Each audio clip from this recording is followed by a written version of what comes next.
Hey guys, how's it going? Welcome to my video.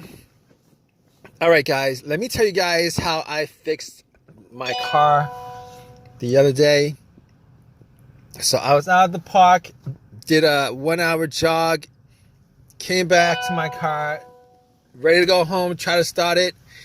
It cranked, but it did not turn over. It kept on cranking, but it did not turn over. And I must have tried to crank it at least, I would say like 15 times within the course of me trying to figure it out, what the problem was. All right. So I'm like, okay, what could this situation be, considering I did change the battery up. I changed the battery maybe 2 months ago. It's got a brand new battery. It's not the starter. I know 100% it's not the starter. Obviously, it cranks. The starter cranks the car. It cranks. So I'll rule out the starter. Everything having to do with the starter, ruled out. And basically, it was a strong crank. So I was pretty sure it wasn't the battery. But just in case, I turned on the light. The headlights went out. See how bright they are, and they were pretty bright. So I was like, it probably isn't the battery. I was thinking maybe I had a defective battery, but I was pretty sure it wasn't the battery. All right, it wasn't a slow crank. It wasn't like, it wasn't a slow crank. It was a strong crank. But here's what I did anyway. I actually got my power pack, put it on, and try to crank it that way, just to make sure it's 100% not the battery. And it cranked. It wouldn't start. Did the same thing. Definitely wasn't the battery. And on top of that, I was looking around just to make sure that my terminals were clean and tight, because I did clean the terminals. I did tighten them up 2 months ago. I didn't think that it was going to be corroded after 2 months, and they weren't corroded after 2 months. So I was like, all right, okay, I know what the obvious is, but I'm going to go through these steps, just to make sure that I pretty much troubleshoot the easiest things, and then I'm going to go to, the bigger issues. So at that point, I knew it wasn't the starter. Obviously, it's not the alternator. I'll rule those things out. You guys in this situation, you guys don't want to start ruling things out as what the issue is. It won't be the starter. If it's a strong crank, it's not the alternator. If it's a slow crank, wait. If it's a strong crank, it's probably not the battery. If it's a slow crank, it's possible that it is the battery. But just to rule it out, you guys should probably at least try to give it a jump. This situation, just to make sure it's 100% not the issue. All right. So it's not a slow crank. It's a very strong crank, and it cranks up pretty strong. All 15 times that I try to crank it up. So I can rule out those things. Check all the terminals, rule that out. And the negative wire, I could rule that out too, because I wouldn't be getting a strong crank. Well, it's possible. It's possible that it could be the negative ground wire that could cause that issue. It's very possible, maybe. But I was getting a strong crank, so I was pretty sure that all the wiring were tight and good, and it wasn't with the negative or the battery or any of the other stuff. So moving on from that, I'm thinking to myself, okay, maybe it's a fuse. Maybe it's a fuse, the fuel pump. Maybe it's a relay to the fuel pump. Maybe it's the fuel pump itself. could be the car's computer, all of those things. All right, and I'm gonna help you guys troubleshoot this because I troubleshooted it. All right, it's how I troubleshoot this whole entire issue. All right, you guys have this situation. This is how you guys troubleshoot this issue. All right, you guys have a crank, but it won't turn over. Here's how you do it. All right, maybe it's the car's computer. Now, I was not getting a check engine light on the car. I was not getting a check engine light on the dash. So I could pretty much rule out a whole bunch of things. All the sensors, all the things that be caused by the sensors, I could pretty much rule out. There was no check engine light.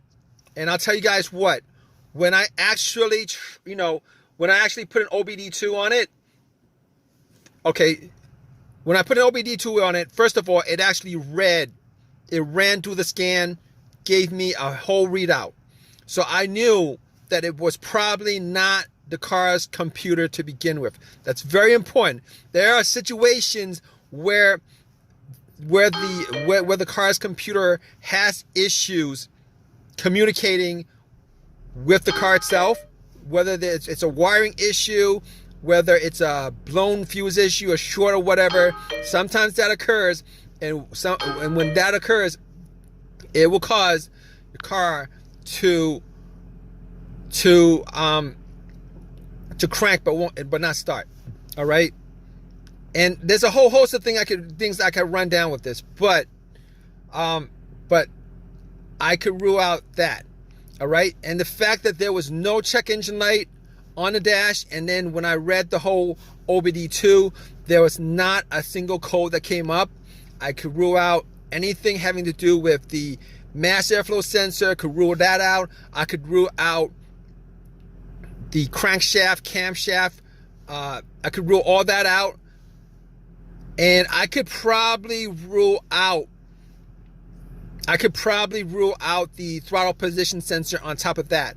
So if you guys are probably thinking it's probably one of those sensors that's causing it, one of those things that's causing it, if it's not coming up, if you guys don't have a check engine light with this with this crank but no start issue, it's a crank but no start issue, you guys could probably rule out all those things that has a sensor connected to it, which is a whole host of things. All right, and this situation pretty much simplifies a whole lot of things as far as troubleshooting this issue is concerned with a crank no start issue. All right, so let's go down from there. All right, now I'll tell you what. All right, I wasn't able to get my car started at the park, so I had to call AAA, had them tow my car to my house so that I could actually do a bunch of tests. I didn't have my tools with me, so I wasn't able to get it started. All right, I assumed that it was a couple of things. So when I got home, I had to pretty much go through all the fuses. All the fuses were good. All right, all the fuses were good. So next up would be the relays. I assume in this situation that it was probably either going to be a fuel issue, like maybe a relay or a fuse connected to the fuel pump that would cause this situation. All right, so I tested out all the fuses. It wasn't that.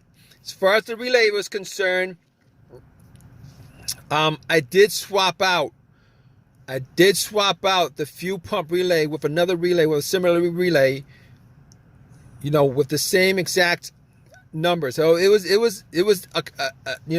I did swap out one of the relays for the fuel pump relay, and that didn't do anything as far as that situation is concerned. So at that point, I was thinking, all right, I got to figure out whether it was the fuel pump that was causing this situation. All right, definitely was sure it was not the relay. And on top of that, I actually took off the line for, the part of the fuel line just to see whether there was any fuel getting pumped out. There was no fuel pumping out. And on top of that, I actually did not hear the fuel pump prime. All right, when I turned it on to the on position, did not hear any kind of priming coming from the fuel pump. So at that point, I knew that it was probably the fuel pump that was the issue. In fact, it was the fuel pump that was the issue. Now, I was hoping that it would have been the fuel pump relay. If it was the relay, it would have been a quick fix. However, since it was the fuel pump, it took an hour or two for me to replace it. Got the car to start afterwards after it was replaced. It was the fuel pump that was the problem. You guys have a crank no start, like a whole bunch of other scenarios, no start scenarios. What you guys do need to do is, you guys need to troubleshoot it, because it could be, like I said, a variety of things that would be causing these kind of situations. Hopefully, if you guys are in the same situation, this video has helped you out in some way. Maybe it's a fuse that was blown or something like that. Hopefully, you guys got a simple fix for you. But that was my whole entire scenario happened because the fuel pump needed to be replaced. All right, guys. If you guys have any comments on this, please drop a comment in the comment section. Please give me a thumbs up and please subscribe, guys. All right, take care.